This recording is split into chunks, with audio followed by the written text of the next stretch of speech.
ओ महफिल में तेरी हम ना रहें तो गम तो नहीं है, गम तो नहीं है।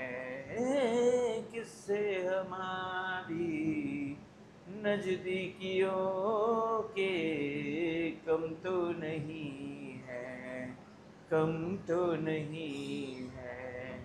कितनी दफा सुबह को तेरी मेरे आंगन में बैठे मैंने शाम किया।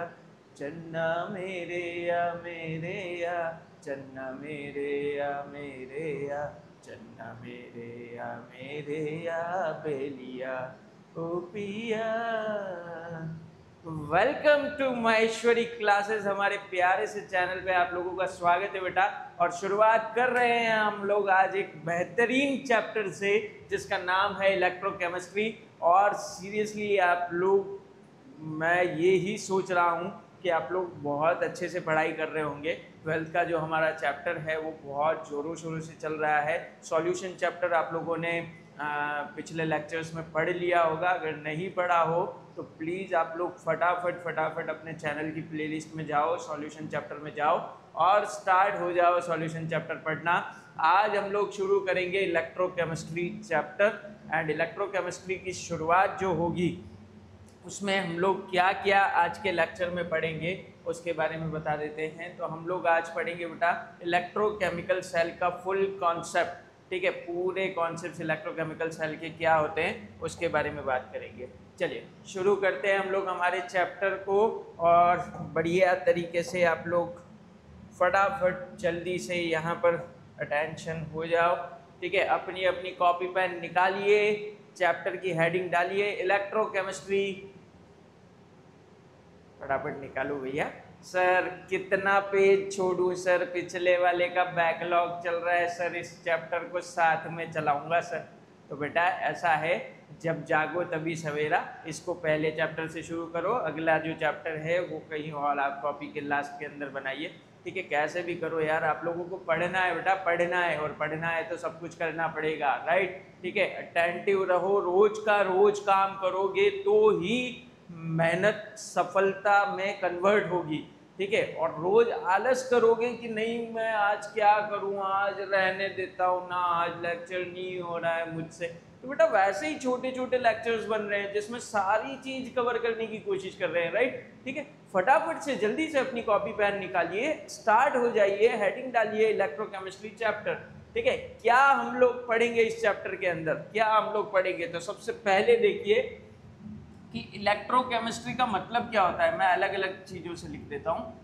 ठीक है, यहाँ लिखता हूँ मैं electro and this is your chemistry, है ना।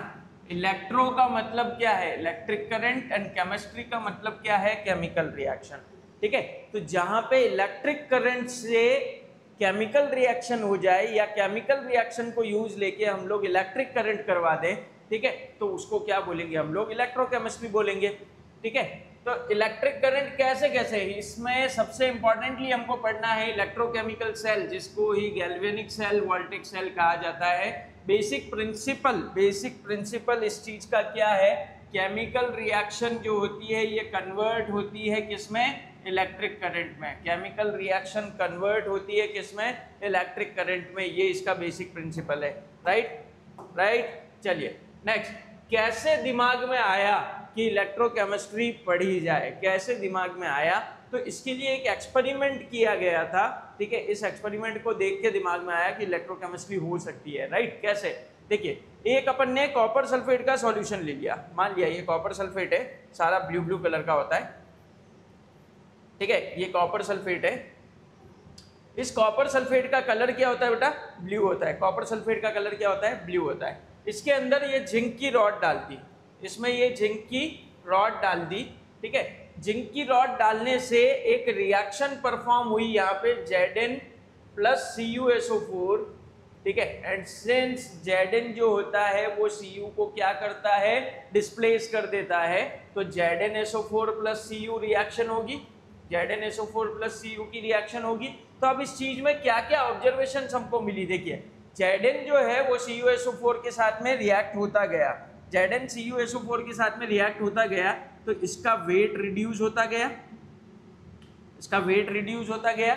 Zn CuSO4 के साथ में रिएक्ट होगा, ठीक है, मान लीजिए ये Zn की रॉड है, तो Zn तो Cu के साथ में रिएक्ट होके पतला होता जाएगा ना, खत्म होता जाएगा, राइट, ठीक है, तो ये खत्म होता गया। और इसके अलावा यहाँ पे क्या हुआ कि अब ZnSO4 बनता जा रहा है, तो इसका ब्लू कलर खत्म होने लग गया, ब्लू कलर खत्म होने लग गया, है ना, ZnSO4 का कलर ब्लू नहीं होता है, ठीक है, तो ब्लू कलर इसका खत्म होने लग गया।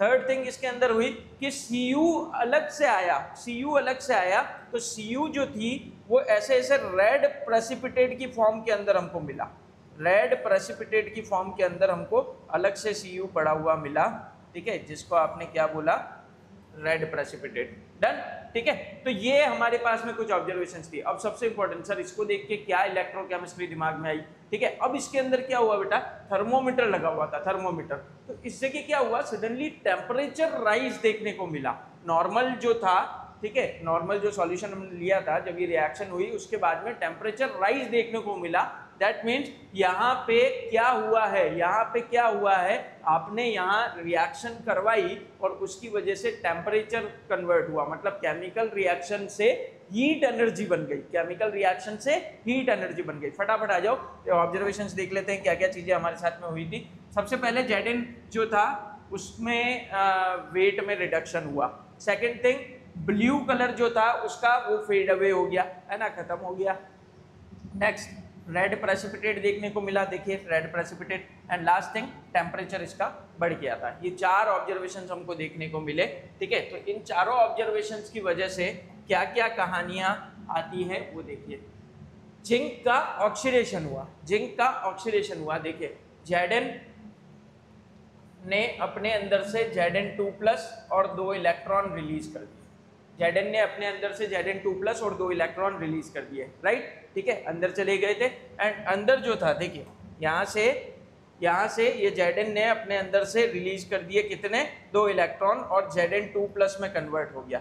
और ये Cu2+ अंदर था, Cu2+ अंदर था, इसने 2 इलेक्ट्रॉन गेन कर लिए और क्या बना दिया, Cu बना दिया। डन, डन, देखिए, तो दो चीजें यहाँ पे हुई, ऑक्सीडेशन और रिडक्शन। Zn ने 2 इलेक्ट्रॉन निकाले, Cu2+ ने इन द सॉल्यूशन 2 इलेक्ट्रॉन गेन किए और क्या बनाया, रेड प्रेसिपिटेट बनाया, रेड प्रेसिपिटेट बनाया। डन, ठीक है, तो डायरेक्ट रेडॉक्स रिएक्शन होती है ये। डायरेक्ट रेडॉक्स रिएक्शन का मतलब क्या होता है, जो एक ही कंटेनर में हो, एक ही कंटेनर में हो। देखो यहाँ पे ये एक ही कंटेनर में हो रही है, ठीक है, इसको डायरेक्ट रेडॉक्स रिएक्शन बोलते हैं। अरे सर हमने रेडॉक्स ही से पूरा समझ में नहीं आया, तो ये डायरेक्ट रेडॉक्स रिएक्शन क्या होती है, तो रेडॉक्स रिएक्शन उसको बोलते हैं जहाँ पे ऑक्सीडेशन और रिडक्शन दोनों हो रहा है, उसको रेडॉक्स रिएक्शन बोलेंगे, राइट, ठीक है, तो यहाँ पे ऑक्सीडेशन और रिडक्शन दोनों हुआ ना बेटा, ठीक है, उसको क्या बोलेंगे अपन, रेडॉक्स रिएक्शन, और एक ही कंटेनर में हुई है तो उसको क्या बोलेंगे, डायरेक्ट रेडॉक्स रिएक्शन। डन, ठीक है। अच्छा, कोई भी रिएक्शन होने के लिए सबसे इंपॉर्टेंट चीज क्या होती है, स्पॉन्टेनिटी,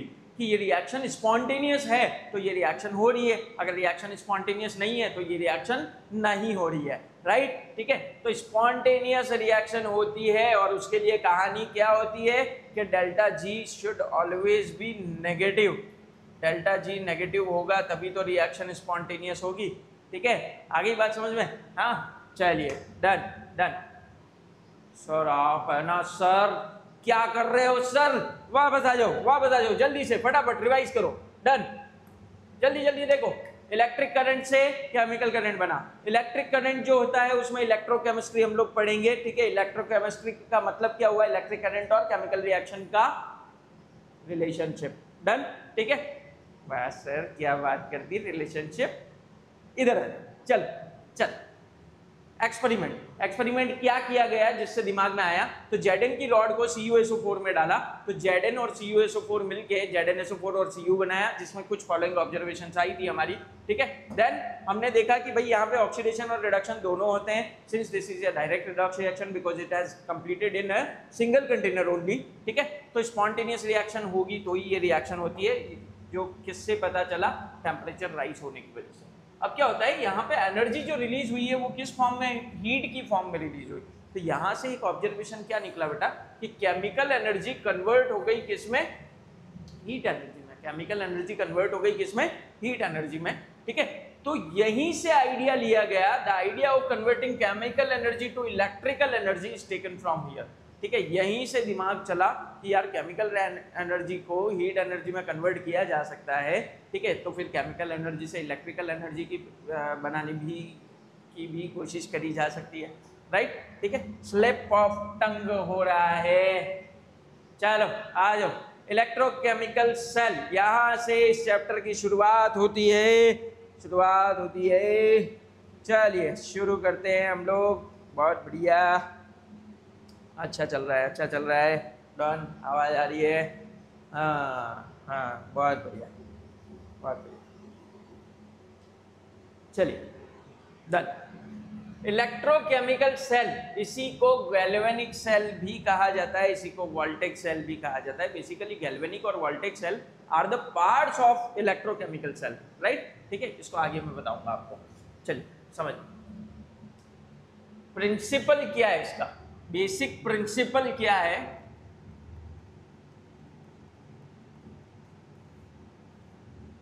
इलेक्ट्रोकेमिकल सेल का बेसिक प्रिंसिपल क्या है, केमिकल एनर्जी कन्वर्ट होती है किसमें, इलेक्ट्रिकल एनर्जी में। केमिकल एनर्जी कन्वर्ट होती है किसमें, इलेक्ट्रिकल एनर्जी में। ठीक है, और क्यों होती है, अगर ये रिएक्शन स्पॉन्टेनियस होगी तभी तो होगी। ठीक है, अगर ये रिएक्शन स्पॉन्टेनियस होगी तो ही ये रिएक्शन होगी। ठीक है, स्पॉन्टेनियस मतलब डेल्टा जी की वैल्यू क्या होगी इसमें, नेगेटिव होगी। डेल्टा जी की वैल्यू क्या होगी इसमें, नेगेटिव होगी। डन। ठीक है, चलो आ जाओ। Example of electrochemical cell, electrochemical cell मैंने शॉर्ट में ईसीसी लिखा है। ZnCu सेल, ZnCu सेल कहा जाता है इसको। ठीक है, जिंक कॉपर सेल। ठीक है, जिसका कॉमन नाम होता है डैनियल सेल, जिसका कॉमन नाम होता है बेटा डैनियल सेल। ठीक है, अब ये इनडायरेक्ट मेथड है, मतलब इनडायरेक्ट रेडॉक्स रिएक्शन है, मतलब ये अलग अलग कंटेनर्स में कराई जाएगी। डायरेक्ट रेडॉक्स रिएक्शन में हीट एनर्जी बनती है, अलग अलग उसमें करवाई जाएगी कंटेनर्स में। ठीक है, तो इनडायरेक्ट मेथड है। बेसिक प्रिंसिपल दोबारा लिखा हुआ है, chemical energy is converted into electrical energy instead of heat. Done.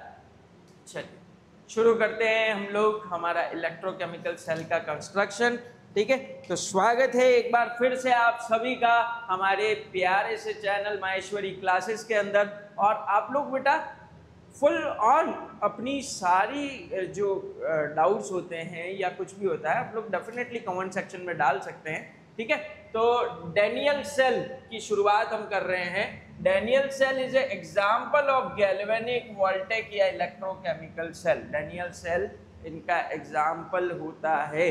ठीक है, ये इंपॉर्टेंट बात है, ध्यान रखिए। चलिए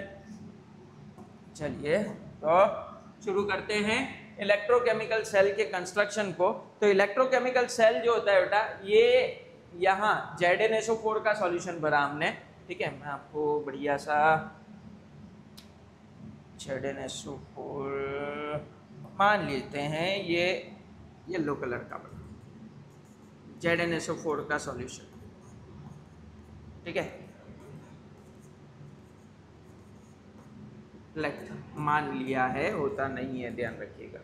ठीक है, और इधर हमारे पास में ये ब्लू कलर,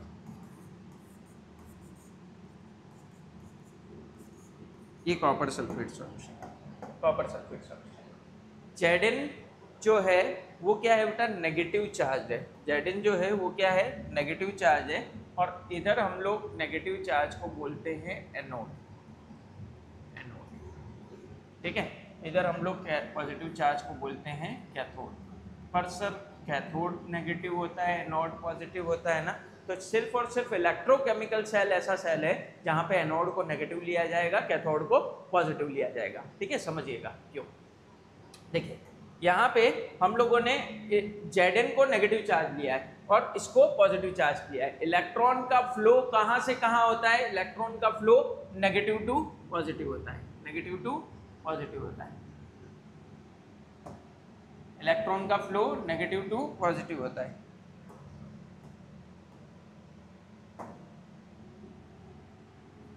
चलिए, ये इलेक्ट्रॉन इधर से इधर जा रहा है, इलेक्ट्रॉन इधर से इधर जा रहा है।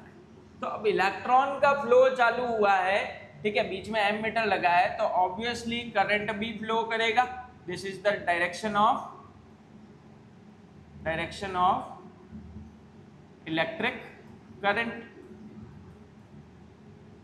Direction of electric current. ये देखा है अपन ने, इलेक्ट्रॉन नेगेटिव टू पॉजिटिव जा रहा है तो electric current positive to negative move करेगा। डन, ठीक है, ये समझ में आ गई।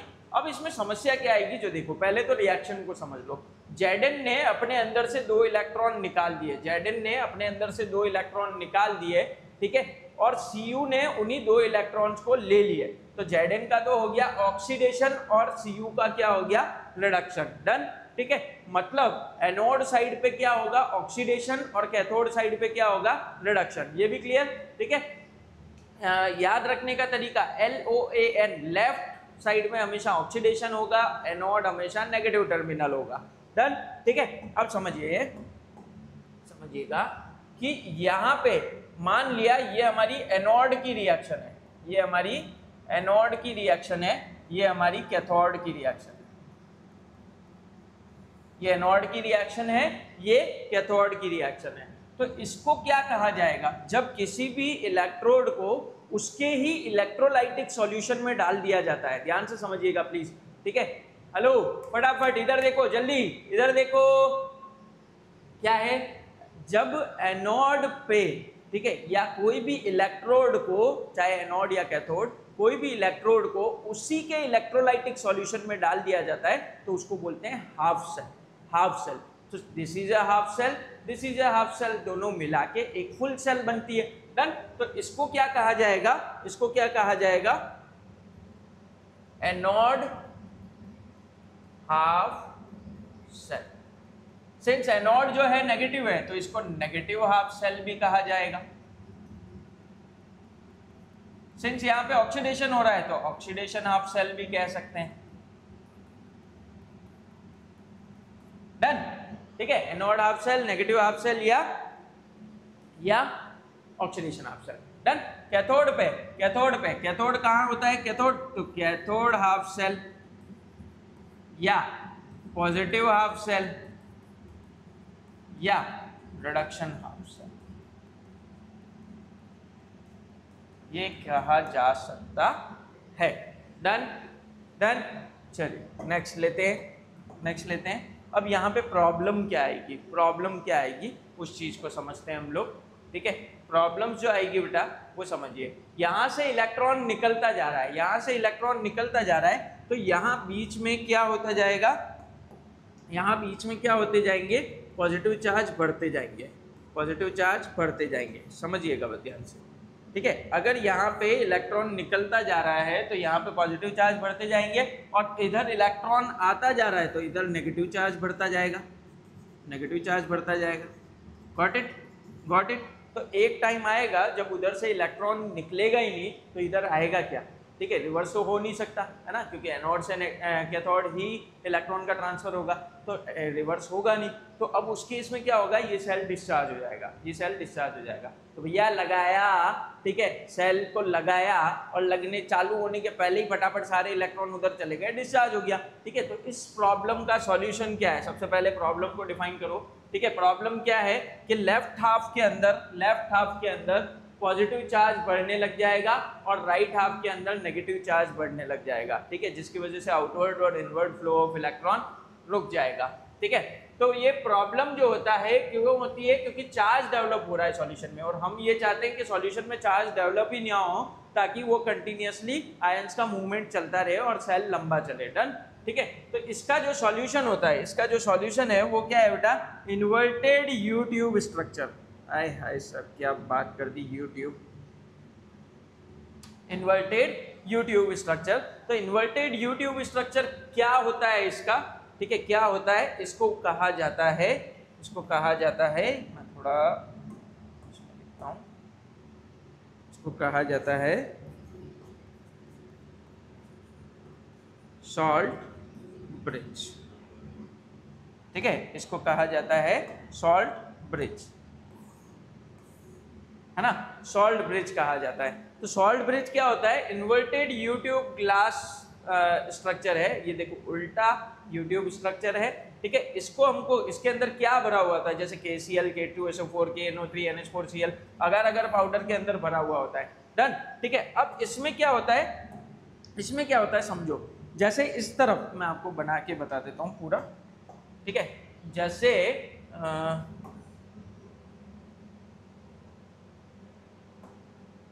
देखिएगा, समझिएगा, मैं आपको पूरा समझाता हूँ। सपोज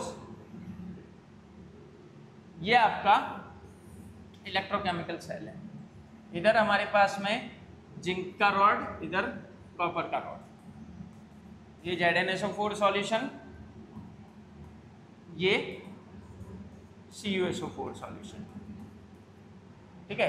ये दोनों कनेक्टेड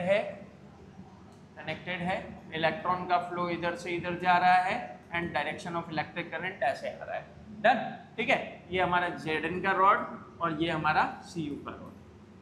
अब क्या करना है, इधर से इधर नेगेटिव चार्ज ट्रांसफर होता जाएगा, तो हमको क्या करना है, इसके बीच में इस सॉल्ट ब्रिज को डाल देना है, देखिए एक चीज समझिए, जब कभी भी इलेक्ट्रिक करंट फ्लो करता है तो इलेक्ट्रिक करंट का एक प्रिंसिपल है क्या, कि उसको क्लोज्ड सर्किट चाहिए, है ना, उसको क्लोज सर्किट चाहिए। तो क्या यहाँ पे क्लोज सर्किट बन रहा है क्या बेटा, देखो ध्यान से, क्या यहाँ देखो इधर से इधर गया, वापस इधर आने के लिए कुछ भी नहीं है, क्लोज सर्किट नहीं बन रहा है, तो खत्म होना ही हो। तो उसको क्या चाहिए, क्लोज सर्किट चाहिए, तो वो क्लोज सर्किट ये पूरा करेगा, देखना इधर से इधर आएगा एंड देन यहाँ से वापस ये इस तरीके का रास्ता है, एक क्लोज सर्किट बन गया। सबसे पहली बात, अगर मैं यहाँ पे जैसे इस तरफ क्या जनरेट हुए थे, पॉजिटिव चार्जेस, अगर इसमें KCl ले लिया मैंने, सपोज KCl ले लिया, तो इस तरफ कौन आएगा Cl माइनस, इस तरफ कौन आएगा K प्लस, तो K प्लस इधर आके ये सारे नेगेटिव चार्ज को न्यूट्रल करेगा, Cl माइनस इधर आके इस सारे पॉजिटिव चार्ज को न्यूट्रल करेगा। बोलो समझ आया, ठीक है। इसकी वजह से हम जो चाह रहे थे कि there should be no charge in the solution, ये न्यूट्रल रहेगा हमेशा, ठीक है। अब प्रॉपर्टीज क्या होनी चाहिए सॉल्ट ब्रिज की, तो हमेशा इलेक्ट्रिकल न्यूट्रलिटी को मेंटेन रखना चाहिए, सर्किट को कंप्लीट करना चाहिए, अभी बताया मैंने आपको सर्किट, और सबसे बड़ी चीज लिक्विड जंक्शन पोटेंशियल को मिनिमाइज करे। जंक्शन पोटेंशियल क्या होता है, देखो ये लिक्विड 1 लिक्विड 2, इन दोनों के बीच में ये जो प्लस और माइनस डेवलप हो गया ना, इसको बोलते हैं junction potential, JP, junction potential. तो इसको कम करना चाहिए, चार्जेस को कम करना चाहिए, राइट, ठीक है। अब देखो यहाँ क्या होगा, यहाँ पे सॉल्ट ब्रिज की वजह से एक पोटेंशियल डिफरेंस क्रिएट होएगा, है ना। वो पोटेंशियल डिफरेंस जो होता है वो क्या करता है, करंट जो होता है उसको अपोज करता है, करंट कम आने देता है, तो ये भी सॉल्ट ब्रिज क्या करेगा, मिनिमाइज करेगा, डन, ठीक है। Salt bridge important, salt bridge पे क्वेश्चन आता है, ध्यान रखिएगा, ठीक है। चलिए अब अंदर जो सॉल्ट ब्रिज में इलेक्ट्रोलाइट हम भर रहे हैं उसकी क्या क्या कंडीशंस होनी चाहिए, तो सबसे पहले वो इलेक्ट्रोलाइट क्या होना चाहिए, इनर्ट होना चाहिए, मतलब इनर्ट का मतलब वो रिएक्टिव नहीं होना चाहिए, ऐसा नहीं Cl माइनस अंदर गया तो अब Cl वो अकेला बन के बैठ गया, ठीक है। Cl क्या होना चाहिए, इनर्ट होना चाहिए, जैसे Zn2 प्लस को Cl न्यूट्रलाइज करके आया तो ZnCl2 बनाएगा, और ZnCl2 वापस ब्रेक हो जाना चाहिए ताकि आयनिक फ्लो चलता रहे। देखो बेटा अंदर अगर PPT बन जाएगी तो आयन का फ्लो कहाँ से चलेगा, समझ लो, हमको आयन को न्यूट्रलाइज करना है, हमको अंदर पॉजिटिव चार्ज को न्यूट्रलाइज करना है, उस सॉल्यूशन को न्यूट्रलाइज नहीं करना है, राइट, ठीक है। ये चीज, अगर Ag इलेक्ट्रोड लिया गया है तो आप KCl यूज नहीं करेंगे, तो आपको इलेक्ट्रोलाइट भी सोच समझ के लेना है कि वो PPT ना बना दे, इनर्ट होना चाहिए, डन। सेकंड है इनर्ट मोबिलिटी अच्छी होनी चाहिए, मतलब आयंस का मूवमेंट अंदर अच्छा होना चाहिए, और हाफ सेल्स दोनों न्यूट्रल होनी चाहिए, ठीक है। नेक्स्ट, सेल रिप्रेजेंटेशन कैसे करते हैं। अब सेल रिप्रेजेंटेशन आप लोगों ने 11th क्लास रिडॉक्स रिएक्शन के चैप्टर के अंदर पढ़ा होगा, मैं ऐसा मानता हूँ, नहीं पढ़ा है तो हम लोग अभी 11th के लेक्चर्स भी रिकॉर्ड करके डालेंगे इसके ऊपर, ठीक है, आप लोग देखिएगा उसके अंदर। तो मेटल से मेटल N+ बन गया, देखिए मान लिए जिंक से Zn2+ बन गया, है ना। ये कौन सी साइड की रिएक्शन है, एनोड साइड की, इस तरफ मैं लिखूंगा कैथोड। तो अभी इसमें एक रूल याद रखो, rule always right anode reaction first, ठीक है। चाहे आप सेल रिप्रेजेंटेशन की बात कर रहे हैं, ठीक है, चाहे आप केमिकल रिएक्शन की बात कर रहे हैं, आपको हमेशा पहले कौन सी लिखनी है, एनोड रिएक्शन लिखनी है। डन, ठीक है। तो एनोड रिएक्शन क्या हुई थी, Zn से Zn2+। तो अब रिएक्शन नहीं लिखनी, Zn gives Zn/Zn2+। Zn क्या था, सॉलिड, और Zn2+ कहाँ आया, सॉल्यूशन में, डन, ठीक है। इस तरफ क्या हुआ, Cu2+ से Cu, देखो मेटल N+ से मेटल बन गया, डन, ठीक है। Cu2+ से Cu, सर सॉलिड कैसे बना, तो याद करो बेटा, पीपीटी बना था, नीचे सॉलिड आ गया था, डन, ठीक है। तो अब पूरा ओवरऑल कैसे लिखेंगे, तो Zn से Zn2+, मैं यहाँ पे इसका एक ऐसा रिप्रेजेंटेशन भी लिख देता हूँ, ठीक है। M सॉलिड से Mn+ बन गया, ये नहीं होगा,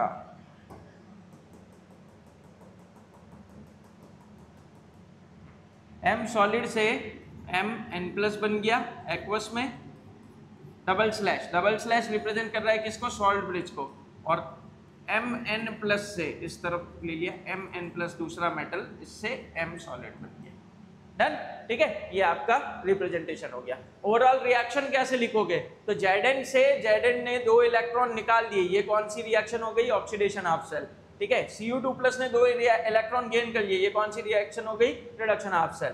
2 इलेक्ट्रॉन से 2 इलेक्ट्रॉन कैंसल, बचेगा क्या, Zn + Cu2+ gives Zn2+ Cu। ये कंप्लीट आपकी सेल रिएक्शन हो गई, ये कंप्लीट आपकी सेल रिएक्शन हो गई, डन। सेल रिप्रेजेंटेशन आप लोगों को ध्यान में रखना है, ठीक है। अगला बहुत ही इंपॉर्टेंट टॉपिक है इलेक्ट्रोड पोटेंशियल, ठीक है। इलेक्ट्रोड पोटेंशियल में क्या होता है बेटा, 2 तरीके की हम लोग बातें करेंगे। अभी अपन ने पढ़ा था कि एक पोटेंशियल डिफरेंस डेवलप होता है, एक पोटेंशियल डिफरेंस डेवलप होता है, देखिए पोटेंशियल डिफरेंस डेवलप होता है, तो वो पोटेंशियल डिफरेंस डेवलप जो हो रहा है मेटल और उसके इलेक्ट्रोलाइटिक सॉल्यूशन के बीच में, उसको अपन क्या बोलेंगे, electrode potential. The potential difference between the electrode and its ion in the electrolyte under equilibrium is known as what, electrode potential। अब देखिए 2 तरीके की चीजें होती है, एक होता है अगर मेटल की टेंडेंसी ऑक्सीडाइज होने की हो तो ऑक्सीडेशन होगा, मेटल से मेटल N+ बना और N इलेक्ट्रॉन निकल गए, ऑक्सीडेशन होगा। तो अगर ऑक्सीडेशन हो रहा है तो उसको इलेक्ट्रोड पोटेंशियल को क्या बोलोगे आप, ऑक्सीडेशन पोटेंशियल। और अगर रिडक्शन हो रहा है तो इलेक्ट्रोड पोटेंशियल को हम क्या बोलेंगे, रिडक्शन पोटेंशियल, डन। चलिए देखिए, अगर मेटल की टेंडेंसी रिडक्शन होने की है, ये रिएक्शन है रिडक्शन की, तो अगर मेटल की टेंडेंसी रिडक्शन होने की है तो उस जगह जो पोटेंशियल डिफरेंस होगा, ठीक है, उसको हम क्या बोलेंगे, रिडक्शन पोटेंशियल, ठीक है। कुछ ऐसे मेटल्स या कुछ ऐसे इलेक्ट्रोड्स भी होते हैं जो न तो ऑक्सीडाइज होते हैं न रिड्यूस होते हैं, तो उनको हम क्या बोलेंगे, इनर्ट इलेक्ट्रोड्स, प्लैटिनम और ग्रेफाइट के होते हैं, ठीक है। चलिए अब क्या होता है, इन दोनों में एक झगड़ा होगा, है ना, थोड़ी देर बाद होगा। अभी फैक्टर्स अफेक्टिंग देख लो क्या क्या होता है, नेचर ऑफ मेटल होते हैं, जैसे इलेक्ट्रोड पोटेंशियल को कौन कौन अफेक्ट करेगा, तो सबसे पहले नेचर ऑफ मेटल और इसके आयंस अफेक्ट करेंगे। तो Zn से Zn2+ बना, Fe से Fe2+ बना, Fe से Fe3+ बना, ये होता है। कंसंट्रेशन ऑफ आयंस Mn+, ठीक है। In case of gases partial pressure इसमें डेवलप होगा, है ना। तीसरा टेम्परेचर, जो कि हम आगे एक टॉपिक आएगा नॉन्स्ट इक्वेशन, उसमें देखेंगे इसको, ठीक है। स्टैंडर्ड कंडीशंस क्या होती है, कंसंट्रेशन 1 होनी चाहिए, प्रेशर 1 होना चाहिए और टेम्परेचर 298 होना चाहिए। अगर कोई भी इलेक्ट्रोड पोटेंशियल को जनरली ई से डिटरमाइन करते हैं, ई से, लेकिन अगर कोई भी इलेक्ट्रोड जो है वो इन स्टैंडर्ड कंडीशंस पे मेजर किया जाएगा तो उसको स्टैंडर्ड इलेक्ट्रोड पोटेंशियल कहा जाएगा। स्टैंडर्ड इलेक्ट्रोड पोटेंशियल, देखिए general electrode potential E and standard मतलब temperature is 298 kelvin, 1 atm pressure और 1 m कंसंट्रेशन, ठीक है, ये स्टैंडर्ड कंडीशन, तो उसको ई नॉट से बोलेंगे अपन, है ना। ऑक्सीडेशन में क्या होता है, M से Mn+ बना और Mn+ से M बन गया, ऑक्सीडेशन और रिडक्शन। तो इसके लिए E M से Mn+, देखो ये बहुत इंपॉर्टेंट केस है, ठीक है। आपको अगर ऑक्सीडेशन पोटेंशियल लिखना है तो पोटेंशियल तो E से रिप्रेजेंट करेंगे, ठीक है। मेटल का ऑक्सीडेशन हो गया तो इसको ऑक्सीडेशन पोटेंशियल बोलेंगे। अगर रिडक्शन लिखना है तो मेटल इलेक्ट्रोलाइट से मेटल बन गया, ये आपका रिडक्शन पोटेंशियल हो गया। अगर ये स्टैंडर्ड है तो बस यहाँ पे नोट लगा दीजिए, ठीक है, नोट लगा दीजिए, डन। आया समझ में। अब क्या था, लड़ाई हो गई रमेश और सुरेश की, ठीक है, कि सर एसआरपी जो है मतलब स्टैंडर्ड रिडक्शन पोटेंशियल और स्टैंडर्ड ऑक्सीडेशन पोटेंशियल, अब लमसम दोनों की वैल्यू बराबर आ रही है साहब, ठीक है, तो जीतेगा कौन, जीतेगा कौन, देखो ये स्टैंडर्ड ऑक्सीडेशन पोटेंशियल, ये रिडक्शन पोटेंशियल, Zn से Zn2 प्लस बनाए, Zn2 प्लस से Zn बनाए, ठीक है, तो इसमें प्लस और माइनस का डिफरेंस है बस, बाकी वैल्यू सेम है। तो इन्होंने कहा कि भाई हमेशा आप स्टैंडर्ड किसको मानोगे, एसआरपी को मानोगे, हमेशा स्टैंडर्ड किसको मानोगे, एसआरपी को, मतलब आपको व्हाइल परफॉर्मिंग द न्यूमेरिकल्स, ठीक है, या कोई भी सॉल्यूशन देखना है तो आप लोग स्टैंडर्ड रिडक्शन पोटेंशियल को ही देखेंगे। And very important concept, standard reduction potential और स्टैंडर्ड ऑक्सीडेशन पोटेंशियल इक्वल होते हैं लेकिन अपोजिट होते हैं, ठीक है, इक्वल एंड अपोजिट। अब इसका मतलब ये नहीं कि हमेशा एसओपी जो है वो नेगेटिव होगा, ये भी नेगेटिव हो सकता है। मान लीजिए ये -1 है तो ये +1 होगा, ठीक है, मान लीजिए ये +2 है तो ये -2 होगा। समझ आ रही है बात, समझ आ रही है, ठीक है, ठीक है। तो ये आप लोगों का पार्ट थियोरेटिकल पार्ट खत्म। अगले लेक्चर में अपन देखेंगे बेटा EMF of cell, EMF of cell. तब तक इसके पूरे नोट्स बनाइए। अब सबसे इंपॉर्टेंट बात जो आप लोगों को ध्यान रखनी है बेटा, ये एज जो है, अभी जो आप लोगों की एज है, ये एज सबसे ज़्यादा डिस्ट्रक्टिव एज होती है, सबसे ज़्यादा डिस्ट्रक्टिव। मतलब इसमें हमारे दोनों मन काम करते हैं, एक पॉजिटिव मन होता है, एक नेगेटिव मन होता है। तो हमारे दोनों मन काम करते हैं, हमारी इच्छा भी होती है कि नहीं हमें कुछ करना है, ठीक है, हमारे अंदर से हार्मोनल एक्सपांशंस भी होते हैं कि नहीं यार हमें डेफिनेटली कुछ करना है, लेकिन एक तरफ हमारा नेगेटिव मन भी होता है। वही हार्मोन जो होते हैं वो हमारे नेगेटिव मन को भी जागृत करते हैं कि नहीं यार हमें ये तो करना है, लेकिन चलो यार हम थोड़ा एंजॉय भी कर लेते हैं, ठीक है, हम दुनियादारी भी देख लेते हैं, है ना। तो क्या होता है बेटा, इस चीज के लिए अवॉइड एवरी डिस्ट्रैक्शन। अगर आपको सच में सक्सेसफुल होना है, एक बात दिमाग में बिठा लो। अभी आप लोग अगर 11th से तैयारी कर रहे हैं, ठीक है, प्रेजेंटली आप लोग 12th के अंदर है, प्रेजेंटली आप लोग 12th में हैं, ठीक है, तो 12th प्लस मैं मान के चलता हूं 5 years एनी प्रोग्राम, ठीक है, जिसमें आपकी डिग्री प्लस इंटर्नशिप सब कुछ आता है, ठीक है, तो टोटल 1 + 5 6 years आप लोगों के पास में है।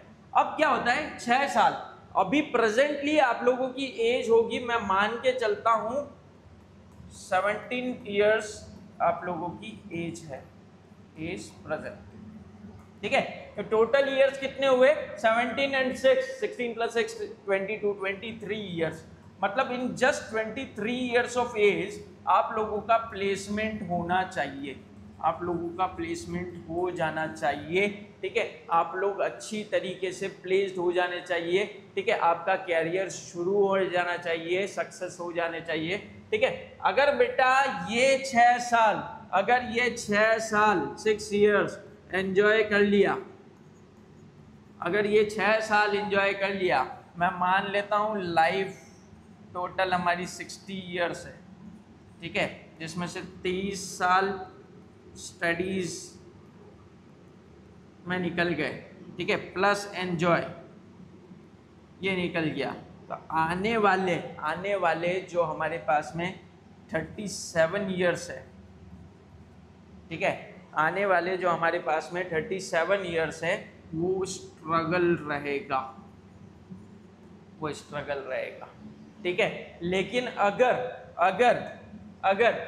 आप लोग ये 6 साल, मैं बोलता हूँ इस चीज को स्ट्रगल इन स्टडीज, अगर आप लोगों ने ये 6 साल अपनी स्टडीज में निकाल दिए, ठीक है, तो आप लोग नेक्स्ट आने वाले 37 years आपके होंगे, ठीक है, फुल एंजॉय करना, एंजॉय योर लाइफ, ठीक है, ये बहुत इंपॉर्टेंट कैलकुलेशन है, ठीक है, this is known as calculation of life, calculation of life, ठीक है, कैलकुलेशन ऑफ लाइफ, है ना। इसको आपने अगर समझ लिया तो आप जिंदगी में कुछ भी कर सकते हो, ठीक है। अदरवाइज बेटा बहुत स्ट्रगल करना पड़ता है आप लोगों को, ठीक है। अच्छे से पढ़ाई करिए, अपने आप को कंसिस्टेंट रखिए, ठीक है। कोई भी नेगेटिव विचार आए तुरंत से अपने आप को बूस्ट करने की कोशिश करिए, सेल्फ मोटिवेटेड रहिए, ठीक है। किसी ऐसे इंसान से बात करो जिससे बात करने से आप लोगों को मोटिवेट होता है, ठीक है। नेगेटिव फील होता है तो हमारे घर में एक बार थोड़ा सा पूजा घर में बैठ के पूजा कर लीजिए, ठीक है। मम्मी पापा के पास बैठिए, उनसे बोलिए, डिस्कस करिए कि मम्मी पापा मुझे प्लीज़ थोड़ा सा मोटिवेट करिए, ठीक है। आपके टीचर्स के पास में बैठिए, आपके दोस्तों के साथ में बैठिए, लेकिन उन दोस्तों के पास मत बैठिए जो आपको नेगेटिव विचार दें, और ठीक है, जो आपको ऑल नेगेटिव की तरफ ले जाए। अपनी संगत को बिल्कुल परफेक्ट रखिए, ठीक है, तो आप लोग एक परफेक्ट इंसान बनेंगे और एक परफेक्ट लाइफ आप लोगों को मिलेगी। डन डन, चलिए, थैंक यू सो मच बच्चों। नेक्स्ट लेक्चर में मिलेंगे हम लोग आगे के चैप्टर को लेके, ठीक है। तब तक बहुत अच्छे से पढ़ाई करिए। बाय बाय, जय हिंद, जय भारत, बाय।